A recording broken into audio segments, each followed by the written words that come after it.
यह कहानी है एक गरीब पिता और उसकी बेटी की। गांव में एक बूढ़ा गरीब व्यक्ति था। उसका एक छोटा लड़की भी था। उसका नाम था कविता।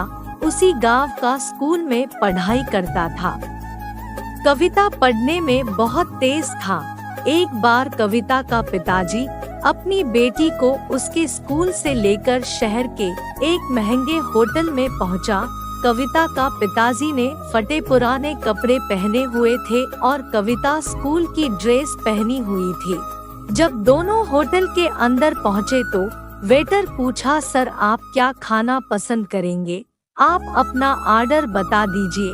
तब कविता का पिताजी ने कहा कि आप मेरे बेटी के लिए एक प्लेट अच्छा खाना ले करके आ जाइए। बस वेटर ने कहा, सर आप कुछ नहीं लेंगे, आपके लिए भी कुछ लेकर आओ। तो गरीब व्यक्ति ने कहा, मेरे लिए कुछ नहीं, आज मेरी बेटी के लिए पार्टी है। मैंने इससे वादा किया था कि अगर तुम इस जिले में 10th क्लास में टॉप करोगी तो तुम्हें मैं सबसे महंगे होटल में पार्टी दूंगा। तो आप सिर्फ बच्चे के लिए अच्छा खाना ले आइए। वेटर ये बात सुनते ही दौड़कर अपने मालिक के पास गया और बोला कि सर आपसे एक छोटी सी विनती है कि आप मेरी सैलरी से पैसा काट लेना, लेकिन आज मैं चाहता हूँ कि उस बच्ची के साथ उसके पिता को भी एक प्लेट अच्छा खाना खिलाया जाए, क्योंकि उस बच्ची ने पूरे जिले में 10th क्लास में टॉप किया है। वह गरीब पिता है, ज्यादा पैसे नहीं होंगे, इसलिए कह रहा है सिर्फ बच्ची के लिए ले आओ।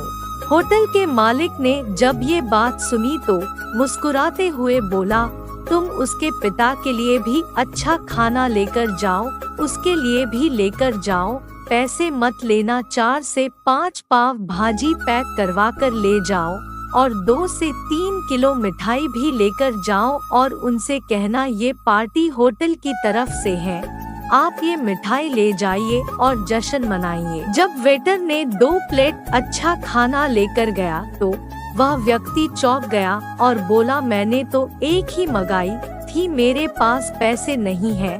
वेटर बोला, अरे सर शर्मिंदा मत कीजिए, ये पार्टी होटल की तरफ से है, आपकी बेटी, हमारी बेटी ने टॉप किया है, ये मिठाइयाँ लेकर जाइए और जश्न मनाइए।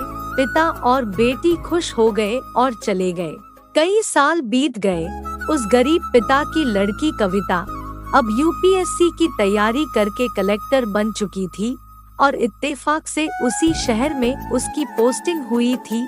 कविता ने उस होटल में सूचना पहुंचा दी कि मैं उस होटल में लंच करने के लिए आ रही हूं। होटल के मालिक ने जब ये सुना तो होटल को पूरी तरह से सजावा दिया। गांव में ये बात पूरी तरह से फैल गई और सभी लोग उन्हें देखने के लिए आने लगे। कलेक्टर अपने पिता के साथ उस होटल में पहुंची। कलेक्टर ने होटल के मालिक से कहा कि शायद आप मुझे पहचाने नहीं, हम वही पिता पुत्री है जो कि हमारे 10th क्लास टॉप करने पर आपने मुझे पार्टी दी थी। हम वही पिता पुत्री है, आज फिर से आए हैं और आज पार्टी हम देंगे आपको, आपके पूरे स्टाफ को और पूरे गांव को, क्योंकि आपने गरीबी का सम्मान किया है। आपने उस दिन जो पार्टी दी थी, मुझे बताया कि मुझे कितनी और ऊंचाई तक पहुंचना है, कितनी और बड़ी मंजिल को छूना है। आपने एक नई प्रेरणा दी थी और आज मैं उसी प्रेरणा का एहसान चुकाने के लिए आई हूँ। वो मैडम ये सब कहते जा रही थी और आंखों से आंसू बहती जा रही थी। यह कहानी हमें सिखाती है कि कभी भी किसी गरीब का मजाक मत उड़ाना, हो सके तो उसकी मदद करना और अगर मदद ना कर सको तो उसका मजाक मत उड़ाना, क्योंकि वो सब देख रहा है। बनना है तो उसकी नजर में अच्छा बनिए। जहाँ भी रहिए कर दिखाइए कुछ ऐसा कि दुनिया करनी चाहे आपके जैसा। मेरा वीडियो आपको कैसा लगा प्लीज कमेंट करके बताइए। शेयर, लाइक, सब्सक्राइब जरूर करें।